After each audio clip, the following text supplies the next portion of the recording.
need for Nigeria to maximize the potential of its oil and gas investments has led to the creation of many initiatives. One of them, the Oil and Gas Free Zones Authority.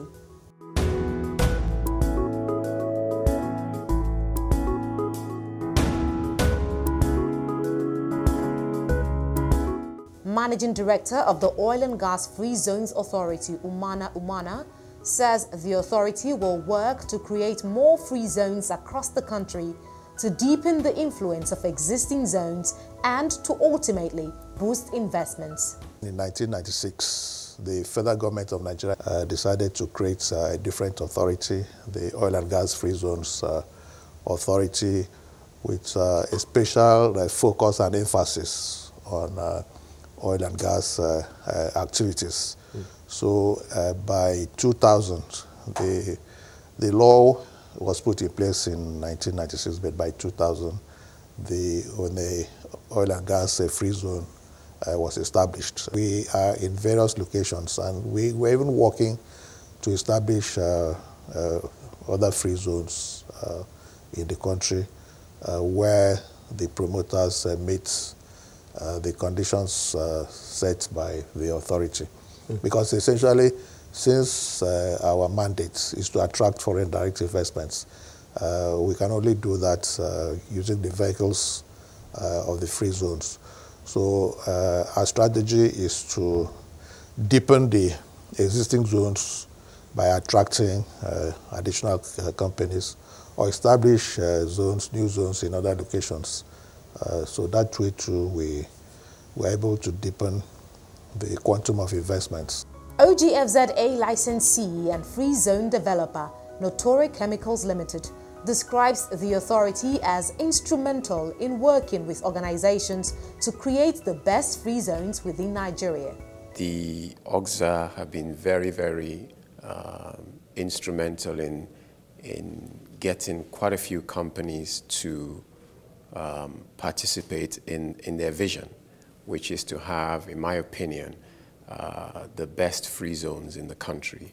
And I want to just state very quickly that under the leadership of Mr. Umana, we've had a fantastic partnership whereby the process, the application of getting a free zone was extremely transparent, very professional, and we were able to meet that and achieve our objectives, I'm sure, as well as theirs.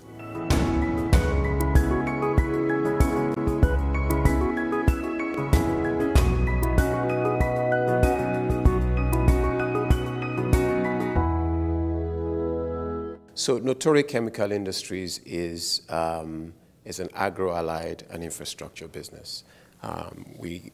The first part of that business is a fertilizer business that produces 500,000 metric tons of urea. And we have another aspect of the business, the infrastructure business, which is one I run, which essentially looks at the industrial city. When we took over the assets of NAFCON in 2005, we inherited 560 hectares of land, 2 kilometers of waterfront, a power plant, a fertilizer plant, an industrial city, residential and commercial offices.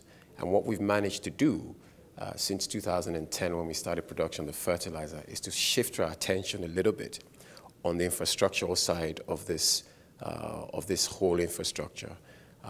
We are the most attractive free zone in the country in the sense that we have power and gas within our facility. We've always had gas because of the fertilizer plant. And also we have power. We have 50 megawatts of power. We've generated our own power since May 2008. We don't use the national grid. Indeed, our power company is at this moment trying to sell the excess power to the national grid or the local grid, as the case may be. Tenaris is a licensee, so we operate as a free zone entity in the Oil and Gas Free Zone Authority. So throughout the duration of our tenure, we have been from a Nigerian company and then we moved straight into the Oil and Gas Free Zone. So from the commencement of the Free Zone Authority, we have been partners with them in the business. Tenaris is a company that's into pipe manufacturing. We are an international company. We have most of our facilities are around the world. So we have in Argentina, we have in Mexico, we have in the US, we have also in Italy, but in Nigeria we have a pipe threading facility here in Onne. So in Onne we have the largest facility in Nigeria, actually, largest threading facility in Nigeria, which we commenced 2010. And over the years we have grown, and we have actually been doing business with most of the IOCs here in Nigeria. So that's basically what we do. We service virtually all the IOCs, and then we also have major business relationships also with the local indigenous companies in the free zone.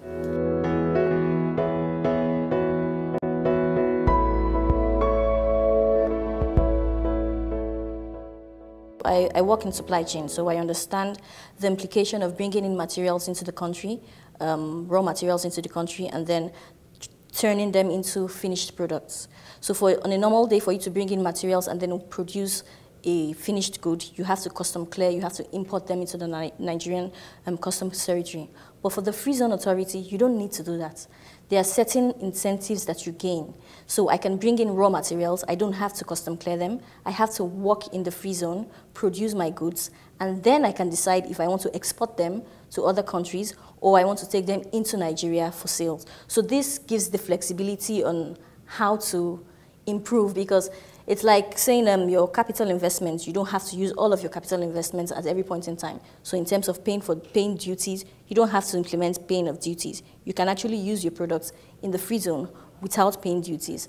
We also have things like the rebate certificates. So we have a 75% rebate that allows you enjoy some benefits of like 75% off the duty that is obtainable while taking materials into Nigeria. So that is a very good incentive for any company to invest in.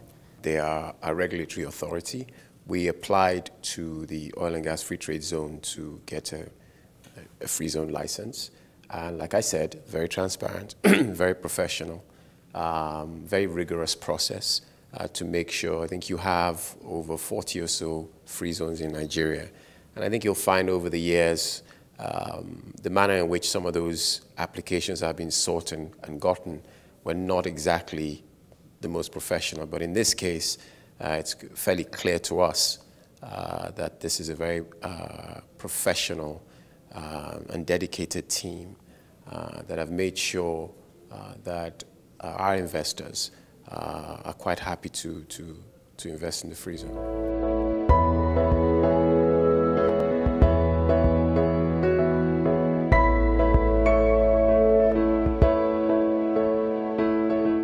In the Onne region, some of the onshore or swampy areas, oil companies, will use Onne as their base. You have Onne Free Trade Zone and you have the Notori Free Trade Zone. And what we have is a platform that allows all these oil companies to use it as their base, either for storage, for their logistics, and what have you when they're going on or offshore. And those are the opportunities that exist for them. In addition to that, you have the what I would call their value chain businesses. So you have the oil servicing companies that follow those oil companies that also need to have a base, whether it be for storage of equipment, for pipes and what have you, or residential status or offices within those zones. And then you're going to have the servicing companies, whether it's your DHLs, your banks, and financial services, which they also need as well. So there are a plethora of opportunities that come up for different types of companies, all in the aid. As you know, the free zone is meant to promote export. And these are all the companies that follow those businesses to make sure that they can succeed. From time to time, there are general meetings where everybody comes together to deliberate on what actions are being taken, what challenges we all face, because it's not like you're on an island. There are other companies that also do similar services or have different activities that also have the same challenges as you do. So this is some of the things we come together to discuss, like, okay, how are the customs or how are the authorities, how is MPA, how is power supply. Those are the kind of things we come together to do. In addition, we have what we call the oil and gas free zone joint community relations, where the oil and gas free zone champions projects to the host communities, and then all the other licensees come together to chip in to say, okay, this is a project we would like to execute within this period for the host communities. So we have joint sessions in such manners. Beyond testimonials and incentives, Notori Chemicals and a free zone enterprise, Tenaris, share their work experience with the Oil and Gas Free Zones Authority, as well as relationships with co-licensees. They also point out the plethora of opportunities for investments across the value chain businesses within the oil and gas free zones, which are all geared towards generating more export. The main aim of the oil and gas free zone is mainly foreign direct investments. So when we have companies like Tenaris coming into the free zone, coming into Nigeria, I'm a Nigerian, it's an international company, so you see where we have employees, we have job creation for Nigerians, we have foreign direct investments from these other countries into Nigeria. So it's the creation of job opportunities for the country, for the people in the country. It's also the creation of forex for Nigeria as well. So when you have the Free Zone Authority, it gives transfer of knowledge.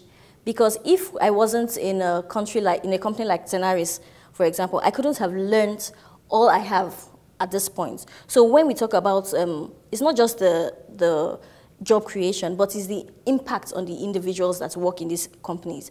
So my previous superiors have all been expatriates from other countries and have been trained to take over this position.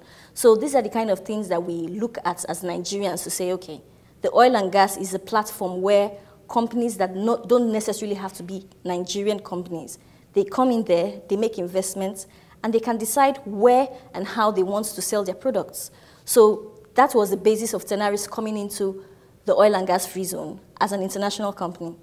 So I think it's a very good, I use myself every day as an example. I have benefited from the oil and gas free zone being where it is, because now at least I can understand what supply chain is. I can understand the complexity of it. I can understand the complexity of doing international trade with other companies. So those are the kind of things that we want to develop in Nigeria.